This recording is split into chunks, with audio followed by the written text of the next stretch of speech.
Programme میں ایک بار پھر خوش آمدید ناظرین کچھ بات کرتے پاکستان کی معیشت کی اور موجودہ حکومت کے قرضوں پر انحصار کی۔ اسٹیٹ بینک آف پاکستان کی رپورٹ کے مطابق موجودہ حکومت کا قرضوں پر انحصار مزید بڑھ گیا ہے اور حکومت کے ابتدائی 2.25 سال کے دوران قرضوں میں 17,139 ارب روپے کا بڑا اضافہ ہوا ہے۔ اسٹیٹ بینک کی دستاویزات کے مطابق مارچ 2024 سے لے کر مئی 2026 تک گویا کہ 27 ماہ کے دوران وفاقی حکومت کے مقامی قرضوں میں 15,432 ارب روپے اور بیرونی قرضوں میں 1,707 ارب روپے کا بڑا اضافہ ہوا، جس کے بعد مجموعی قرضوں کا حجم مئی 2026 تک بڑھ کر 81,949 ارب روپے ہو گیا ہے، جو کہ نگراں حکومت کے آخری مہینے یعنی فروری 2024 تک 64,810 ارب روپے تھا۔ اسٹیٹ بینک کی دستاویزات کے مطابق فروری 2024 تک مرکزی حکومت کا مقامی قرضہ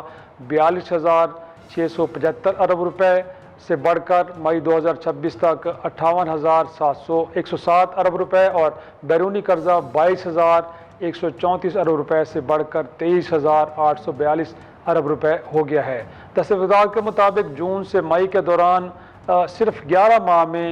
کہا جا رہا ہے کہ قرضوں میں 5.9 کھرب روپے کا اضافہ ہوا۔ یوں حکومت ہر روز تقریباً 16 ارب روپے کا قرضہ لے رہی ہے۔ ادھر ڈی جی ڈیبٹ کی اسامی اس سال جنوری سے خالی ہے، جس کے باعث حکومت کی جانب سے قرضوں کے حصول پر سوال اٹھ رہے ہیں، جبکہ آڈیٹر جنرل آف پاکستان کی رپورٹ میں وزارت خزانہ کی جانب سے قرضوں کی ادائیگی کے لیے مختص 1.83 کھرب روپے کی رقم میں بے ضابطگیوں کی نشاندہی کی گئی ہے۔ آئی بی اے کی اور ساتھ میں کہا جا رہا ہے کہ آئی بی اے کی رپورٹ کے مطابق آئی ایم ایف پروگرامز کے دوران پاکستان کی میکرو اکنامک پرفارمنس میں بہتری کے بجائے ابتری دیکھنے کو ملی ہے۔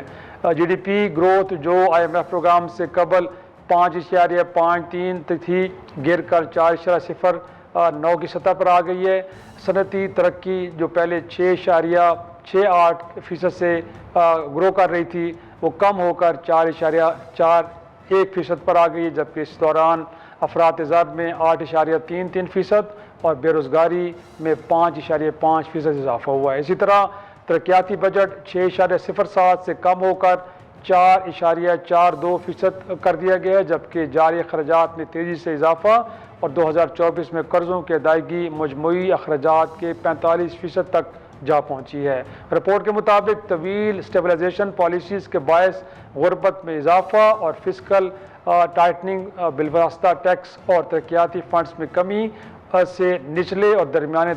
طبقہ جو ہے وہ شدید متاثر ہوا ہے۔ یہ صورتحال کیوں ہے؟ وہ حکومت کے جو یہ دعوے کر رہی تھی کہ وہ 6 ماہ کے اندر ملک کی معیشت کو بدل کے رکھ دے دی، اب دباؤ میں کیوں نظر آ رہی ہے، اس پہ گفتگو کرتے ہیں اور ہمارے ساتھ موجود ہیں معروف ماہر معیشت ڈاکٹر حفیظ پاسا صاحب۔ جی بہت شکریہ ڈاکٹر صاحب وقت دینے کے لیے۔ میرا پہلا سوال آپ سے یہ ہوگا کہ اسٹیٹ بینک کی رپورٹ تو بڑے ایک ہولناک پکچر ہمارے سامنے رکھ رہی ہے، گویا کہ 2.25 سال میں حکومت نے کوئی 17,000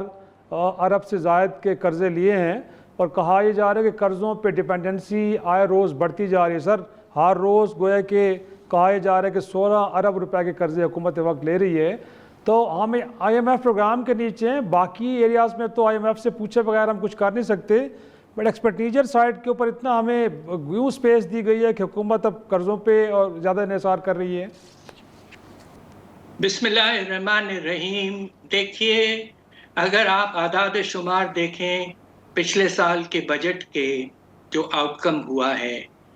اللہ کے فضل سے بجٹ کا خسارہ میں نمایاں طور پر کمی آئی ہے، تو اس کی معنی یہ ہے کہ قرضوں کے اضافے کا رفتار کچھ کم ہوا ہے۔ البتہ ہوا یہ ہے کہ 2022-23 کے بعد جب آپ نے سرے سود کو آسمان تک لے کے چلے گئے تھے، آپ کو یاد ہوگا 22% تک، تو اس کے نتیجے میں جو قرضوں کی پیمنٹ ہے وہ بہت تیزی سے بڑھتی رہی ہے۔ البتہ یہ بات کہنا ضروری ہے کہ اس وقت جو پوزیشن ہے کہ آپ کا جو ٹوٹل جو قرضوں کا بوجھ ہے، پبلک ڈیٹ جسے ہم کہتے ہیں، اس کا جی ڈی پی کے سامنے اس کا جو پرسنٹیج بن رہا ہے وہ آہستہ آہستہ کم ہوا ہے، تو یہ کچھ تو تھوڑی سی پروگریس ہے، ہمیں بہت کچھ آگے لے جانا پڑے گا، اس لیے کہ fiscal responsibility debt limitation act جو ہے ہمارے جی لاس میں، اس میں یہ ہے کہ پبلک ڈیٹ کا ریشیو جو ہے وہ 60% سے زیادہ نہیں ہونا چاہیے جی ڈی پی کا، اور اس وقت وہ 70% سے صحیح کچھ ابھی بھی ہے۔ صحیح۔ اور سر اگر ہم تھوڑا سا آئی ایم ایف پروگرام کی بات کریں، جو پبلک کنزمپشن کے لیے کہا جاتا ہے کہ پروگرام بڑا ضروری تھا، بٹ اسٹیٹ سے بتاتے ہیں کہ جب سے اس پروگرام کے نیچے ہم آئے ہیں ہمارا گروتھ ریٹ 5.5 پہ تھا، وہ کہیں اب 4 پہ آ کے کھڑا ہو گیا ہے۔ انڈسٹریل گروتھ ہماری کہیں 6.25 پہ کر رہی تھی، وہ بھی کہیں آ کے اب 4.5 پہ کھڑی ہے۔ ساتھ میں ہم دیکھیں تو ان امپلائمنٹ اس کے اندر 5.5% کا اضافہ ہوا ہے۔ تو اوورآل تو پکچر کچھ زیادہ اچھی نہیں ہے سر، یہ تو لگ رہا ہے کہ پروگرام ہمارے لیے بجائے سود مند ہونے کے یہ تو اکانومی کو اور زیادہ سلو ڈاؤن کر رہا ہے، اور اسی کے نتیجے میں پھر پاورٹی بھی بڑھ رہی ہے۔ ہم نے دیکھا ہے کہ وہ بھی 30% 29% پہ جا پہنچی ہے۔ آپ بالکل ٹھیک فرما رہے ہیں، مگر بات یہ ہے کہ آپ کو یاد ہوگا کہ 2022-23 میں پاکستان تقریباً دیوالیے کے قریب آ چکا تھا۔ ہمارے ریزروز 4 ارب ڈالر سے بھی نیچے گرنا شروع ہو چکے تھے، اور پرائم منسٹر صاحب کو خود واشنگٹن جا کے ایم ڈی کے آئی ایم ایف سے ایک بہت ہی ارجنٹ لون فیسلٹی